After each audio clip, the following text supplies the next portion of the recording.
और फिर उसने एक ऐसा प्रश्न कर दिया मंडन मिश्र की पत्नी ने, जो गृहस्थाश्रम से संबंधित था। ऐसा प्रश्न शंकराचार्य जवाब नहीं देते। के रूप में भगवान आद्य शंकराचार्य की जो जीवनी है उसका स्मरण कराना चाहता।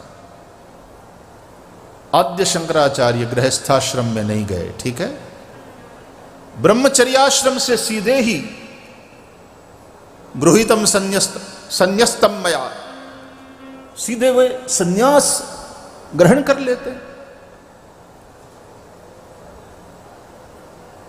हो सकता है ऐसा, बिल्कुल शास्त्र सम्मत बात है, उसमें कोई आपत्ति नहीं। भगवान आद्य शंकराचार्य, जगत गुरु भगवान शंकराचार्य ने उनकी यात्रा जो जीवन की है वो इस तरह की है। लेकिन मंडन मिश्र जी के जब साथ शास्त्रार्थ हो रहा था, मंडन मिश्र के साथ जब शास्त्रार्थ हो रहा था और मंडन मिश्र की पत्नी वो न्यायाधीश के रूप में बीच में थी,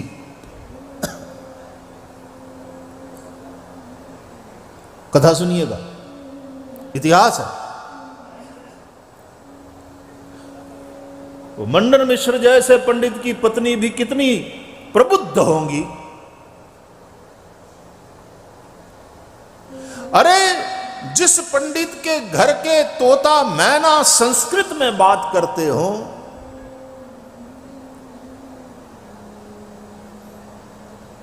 शास्त्रार्थ के लिए शंकर दिग्विजय विचरण करते करते जब आद्य शंकराचार्य वहां पहुंचते हैं, पूछा किसी से, बहन से, मंडन मिश्र का घर, बोले आप पूछ रहे हो यति, आप नए मालूम पड़ते हो, पहली बार आए लगते हो। अरे जिस घर के तोता मैना संस्कृत में वार्तालाप कर रहे हो वही मंडन मिश्र का घर।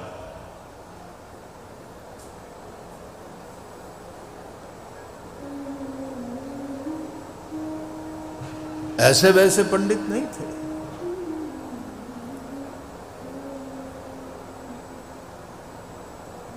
शंकराचार्य वहां पहुंचते हैं, स्वागत होता है यति का।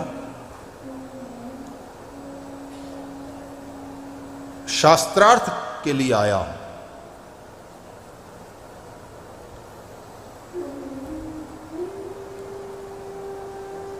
आप मीमांसा के प्रकांड पंडित है, उस पक्ष वाले हैं, मैं वेदांती हूं।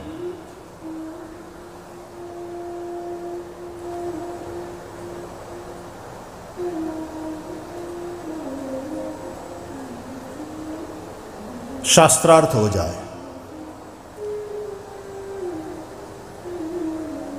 हमारे यहां वाद विवाद प्रतियोगिता होती है पाठशालाओं में भी,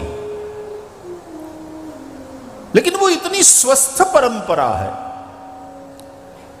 वो जो वाद होता है विद्वानों में, वो मंथन की तरह है। मंथन करने से सार तत्व प्रकट होता है। इसलिए कहा गया वादे वादे जायते तत्वबोधः। वाद से तत्व का बोध होता है। उस परम तत्व तक पहुंचने का एक प्रयास है, एक दृढ़ इच्छा है, और उसको लेकर के वाद होता है। अपने अपने मत का मंडन, वो भी मंडन मिश्र है।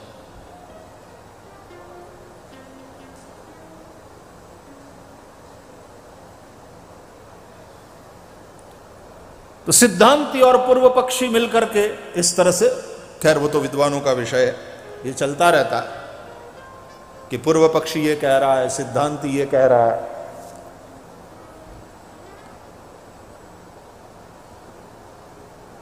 लेकिन वाद अहंकार मूलक नहीं होता था, जिज्ञासा मूलक, उस तत्व तक पहुंचने की प्रबल इच्छा उस तत्व को जानने की, उत्कट इच्छा को लेकर के विद्वानों में कि भाई मैंने ऐसा समझा है,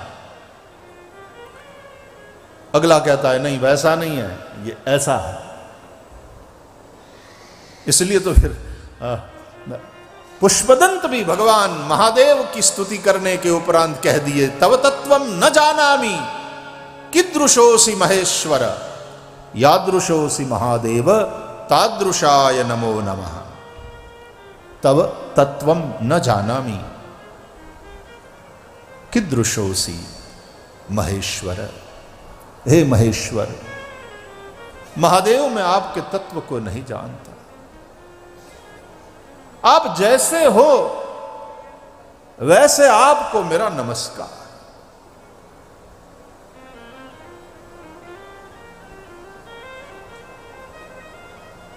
बुद्धि वहां पहुंचती नहीं है। ब्रह्म अतर्क बुद्धि मन बानी, तुलसीदास जी कहते हैं। यह उपनिषदों के अनुसार है। यतो वाचो निवर्तन्ते अप्राप्य मनसा सह।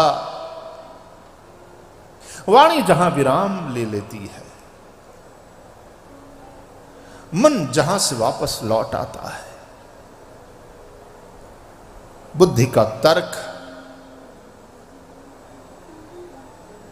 जहां परास्त हो जाता है,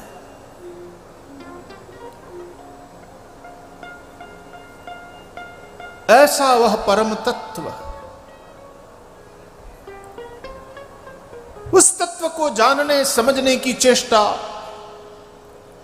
फिर वो शास्त्रार्थ कराती है, वाद कराती है, लेकिन वो जिज्ञासा मूलक होता है, अहंकार मूलक नहीं, वो लड़ाई नहीं। आजकल टीवी में जो डिबेट चलते हैं न्यूज चैनल्स पर, वो कोई इतना स्वस्थ डिबेट नहीं होता है, क्योंकि सब सुनाने की चेष्टा में रहते हैं, सुनने की किसी की तैयारी नहीं। और फिर इतना कोलाहल कि हम लोगों को, दर्शकों को लगता है कि टाइम बर्बाद हो रहा है। कोई किसी की सुनने के लिए तैयार नहीं, सब सुनाने के लिए और ऐसा गर्मा गर्म डिबेट हो तो बाकी लोगों को तो आनंद आता है, तो जरा लाइव एकदम लगता है, गरम गरम हॉट चर्चा लगती है तो टीआरपी बढ़ती होगी। लेकिन स्वस्थ चर्चा हो, स्वस्थ डिबेट हो। मंडन मिश्र और आद्य शंकराचार्य में शास्त्रार्थ हुआ, उनके निवास की, उनकी भिक्षा की सारी व्यवस्था की गई, शास्त्रार्थ चलता रहा कई दिनों तक। हमारे बच्चे भी ये सब पढ़ते हैं ना, शंकर दिग्विजय वगैरह।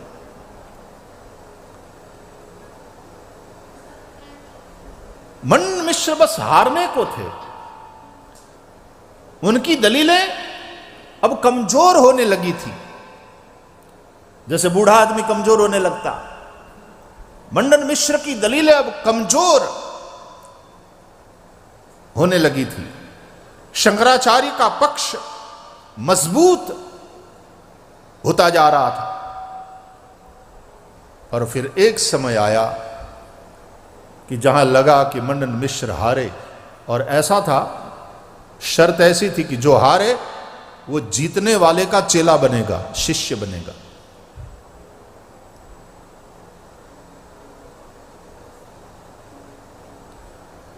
मंडन मिश्र जीत जाते तो ये अपना वो सब छोड़ करके इनके शिष्य बन जाते, लेकिन मंडन मिश्र हारते हुए दिखाई पड़े। बस लगा कि ये हारे, ये हारे, ये हारे, बस गए। तब पत्नी ने कहा, पत्नी पति का आधा अंग कहलाती है, इनको आपने हराया है, लेकिन आपका ये पूरा विजय नहीं कहलाएगा जब तक आप मुझे भी परास्त न करो। और फिर उसने एक ऐसा प्रश्न कर दिया मंडन मिश्र की पत्नी ने, जो गृहस्थाश्रम से संबंधित था। ऐसा प्रश्न शंकराचार्य जवाब नहीं दे पाए, क्योंकि गृहस्थाश्रम में गए ही नहीं थे, वो अनुभव ही नहीं था। फिर तो जो कथा है वो परकाया प्रवेश करके और फिर उन्होंने वो अनुभव लिया, फिर आए, फिर जवाब दिया, और अंत में वो कथा है कि मंडन मिश्र जी वो परास्त हुए और फिर उन्होंने संन्यास स्वीकार किया, आद्य शंकराचार्य के शिष्य बने, सुरेश्वराचार्य के नाम से वे प्रसिद्ध हुए। और चारों दिशाओं में जब भगवान आद्य शंकराचार्य ने 4 पीठों की स्थापना करी तो एक पीठ पर वे, कहने का तात्पर्य जीवन की यात्रा के जो पड़ाव है, ये ब्रह्मचर्य, गृहस्थ, वानप्रस्थ, संन्यास, इसी क्रम में जिसने यात्रा करी हो, इच्छनीय है, अनिवार्य नहीं है इस प्रकार की यात्रा, इसी क्रम में यात्रा करना अनिवार्य नहीं है, लेकिन इच्छनीय अवश्य है।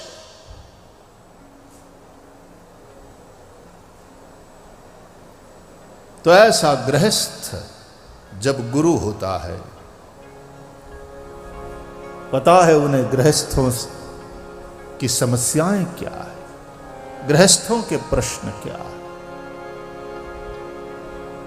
जिन्हें हम त्रिभुवन गुरु कहते हैं वो भगवान शिव गृहस्थ है। जिन्हें जगत गुरु कह करके हम प्रणाम करते हैं, कृष्णम वंदे जगत गुरुम, वो कृष्ण गृहस्थ हैं। तुम त्रिभुवन गुरु वेद बखाना, हे महादेव, हे शिव, तुम त्रिभुवन गुरु वेद बखाना।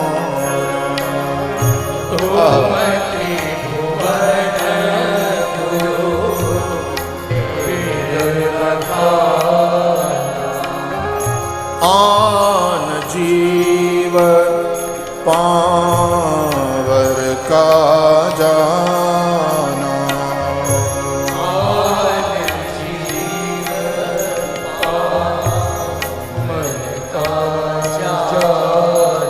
ओ तुम त्रिभुवन गुरु वेद बखाना।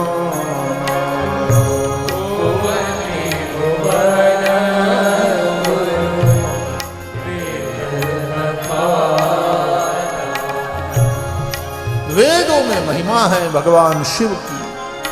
महादेव आप त्रिभुवन के गुरु हैं। ब्रह्मचारी हो, गृहस्थी हो, वानप्रस्थी हो, संन्यास जिन्होंने ले लिया हो, सबके आराध्य, सबका मार्गदर्शन करने वाले आप त्रिभुवन गुरु हैं।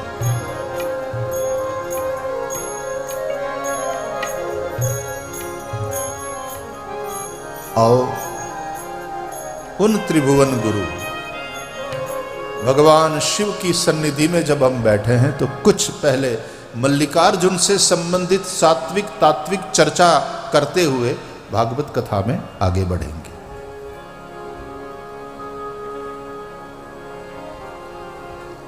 इनकी अर्धांगिनी है, इनकी शक्ति है। यस्यांके च विभाति भूधर सुता, देवापगा मस्तके, भाले बाल विधुर गले च गरलम, यस्यो रसि व्यालरा।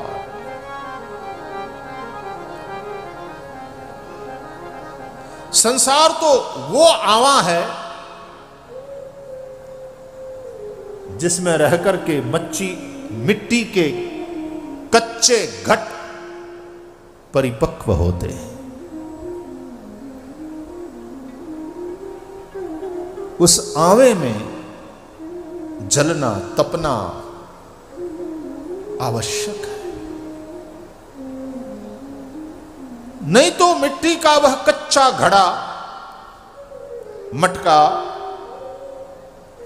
पानी को भरने, संग्रह करने, उसको शीतल करने और औरों की प्यास बुझाने में सफल नहीं हो सकता।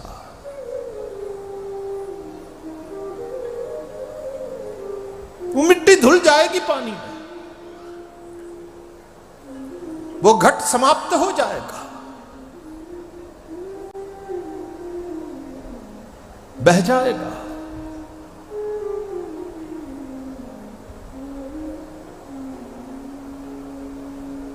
मिट्टी से पिंड बनाया जाए, पिंड से आकार देकर घट निर्मित किया जाए, उसके बाद थोड़ा सूरज की धूप में तपाया जाए, फिर भी ये प्रक्रिया अधूरी है। अभी उससे और ज्यादा ताप में उसको जाना है। तो आवा तैयार किया जाता है और उसमें सारे मटके रखे जाते हैं। कई दिन पर्यंत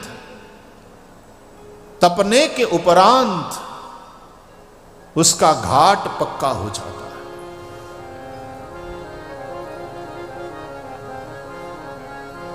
अब वो पक्का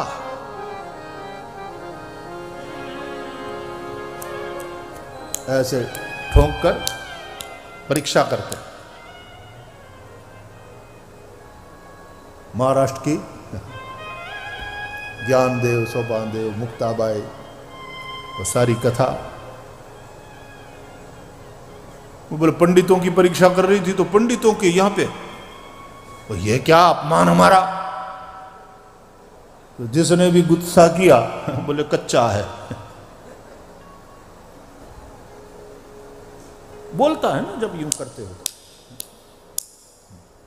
गुरु कुम्हार कुंभ शिष्य है,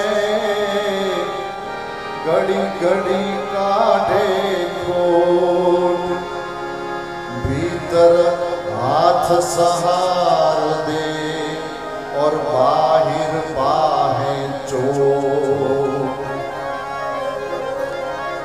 ये घड़ने की प्रक्रिया, फिर पकने की प्रक्रिया। घड़ने से पहले भी मिट्टी को पहचानने की और फिर रौंदने की प्रक्रिया, 3 प्रक्रिया है। पहचान कर मिट्टी को स्वीकार करना। गुरु भी शिष्य की मिट्टी को पहचान लेता है और तब स्वीकार करता है, फिर उसको रौंदता है पानी उसमें मिलाकर।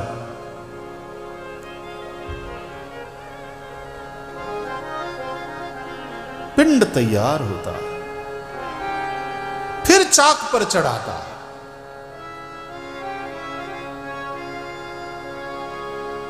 चाक पर चढ़ाकर एक आकार देता, आकार देकर फिर वो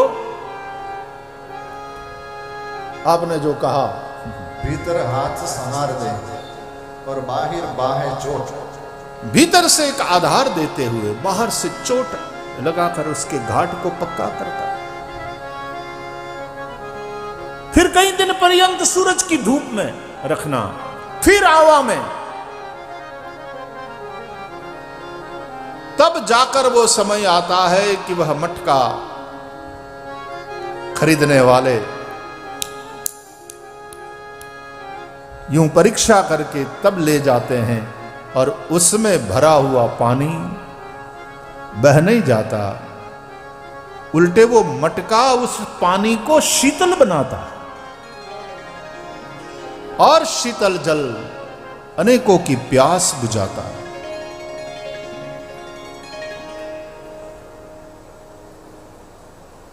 ये पूरी प्रक्रिया। तो संसार भी आवा है, उसमें तपना, उसमें जलना, तकलीफ तो होती है, लेकिन संसार में तकलीफ है, संसार दुखमय है और इसलिए हमको जाना ही नहीं। ठीक है, चॉइस इज योर्स, लेकिन कच्चे रह जाओगे। हम ऐसा मानते हैं कि जो गुरु है वो गृहस्थ नहीं होना चाहिए, जो विरक्त है वही गुरु हो सकता है। ऐसा नहीं है। महादेव गृहस्थ है और त्रिभुवन गुरु है।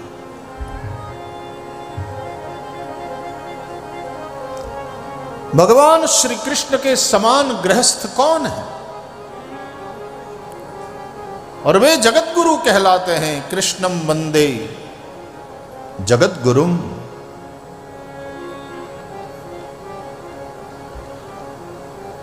गुरु विरक्त हो,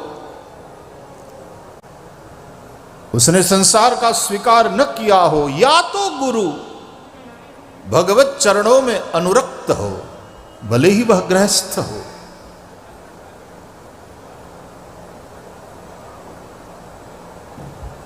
महत्वपूर्ण गुरु की भूमिका है।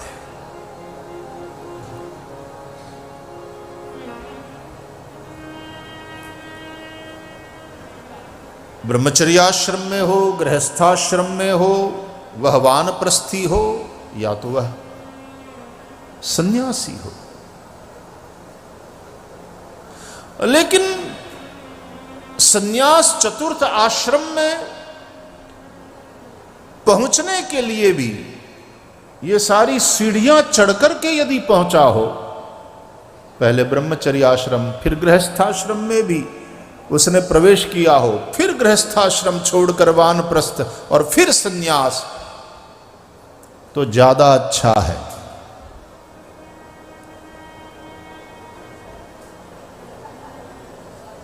मैं आपको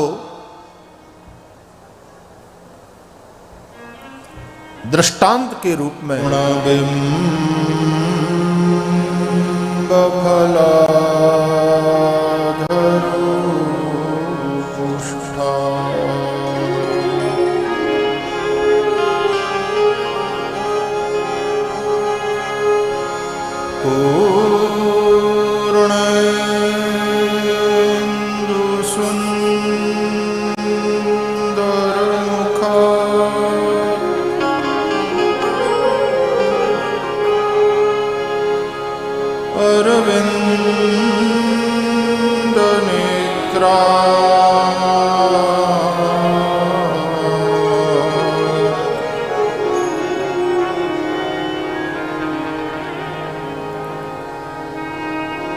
कृष्णात् परं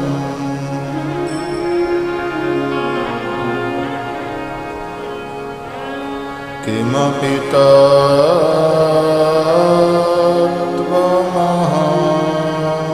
न जाने।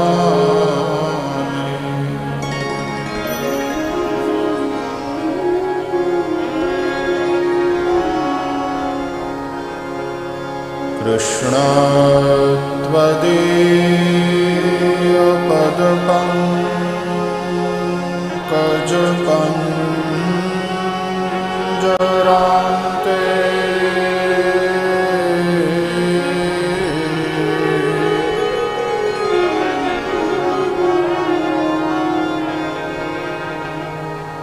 अद्य एव मे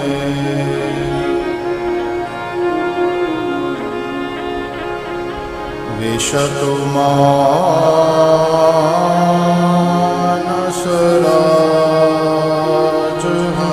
मानसराजहंसः।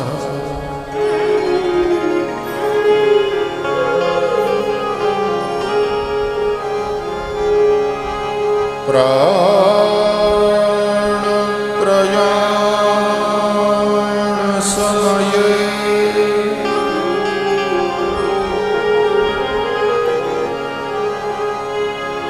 कफवात पित्तये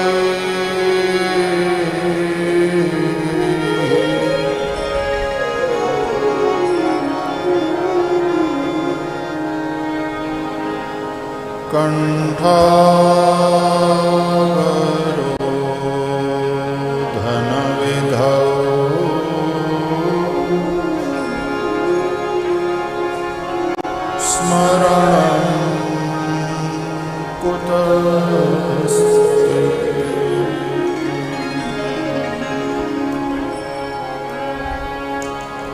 श्री द्वारकाधीश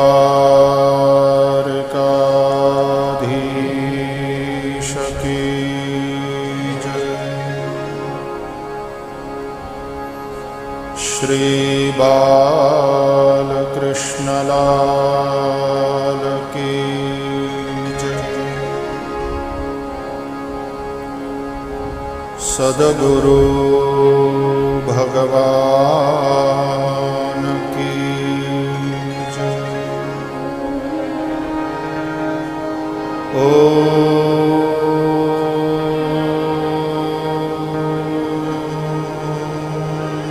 नमः पार्वती पतये हर हर महादेव।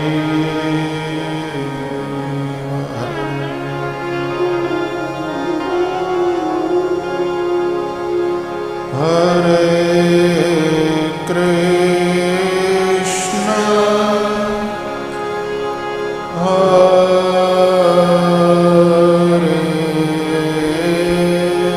कृष्ण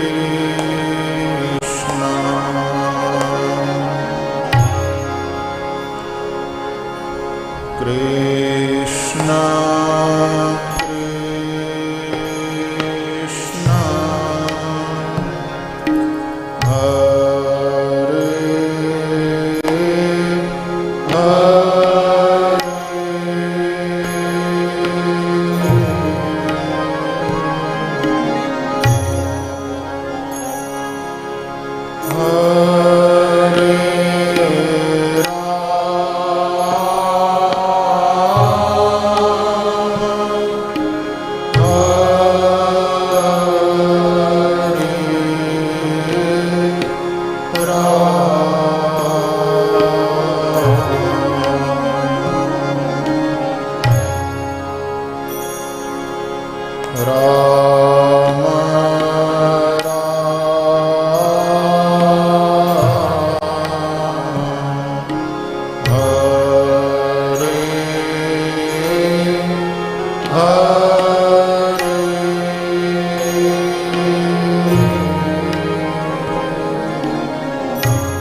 राम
कस्तूरीतिलकं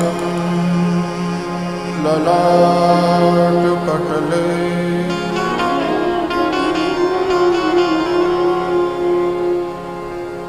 वक्षः स्थले कौस्तुभम्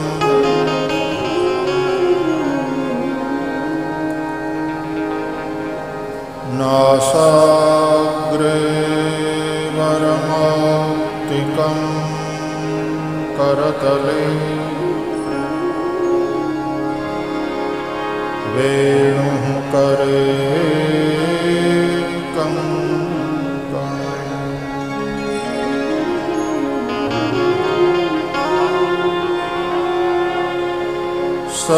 सर्वांगे हरिचन्दनं सुललितम्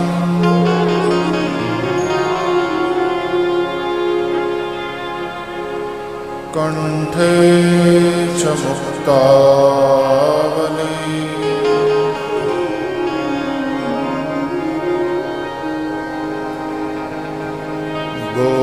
गोपस्त्री परिवेष्टितो विजयते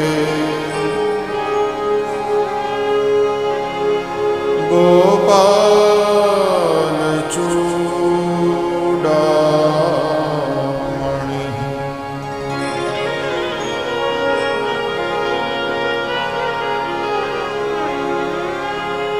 अस्ति स्वस्तरुणी कराग्रविगलत्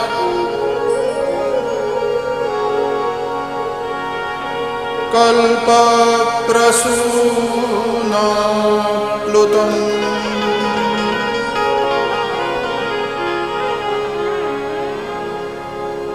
वस्तु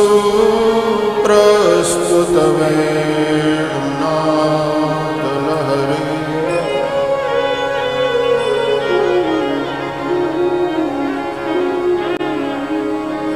निर्वाण निर्व्याकुलम्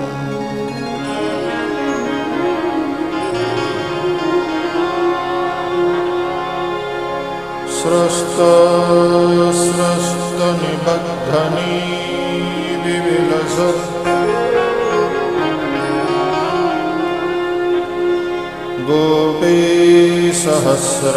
गोपीसहस्रावृतम्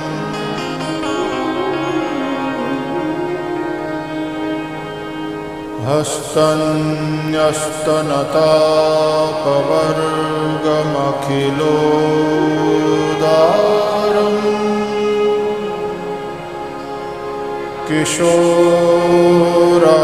किशोराकृति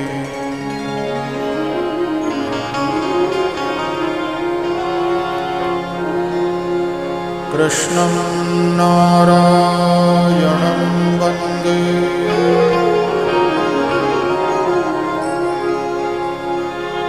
कृष्णं वन्दे व्रजप्रियम्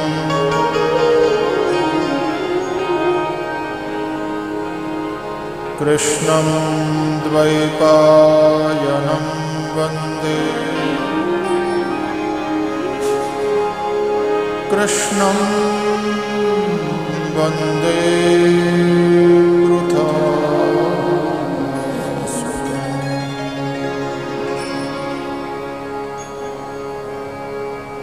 श्री वृंदावन विहारी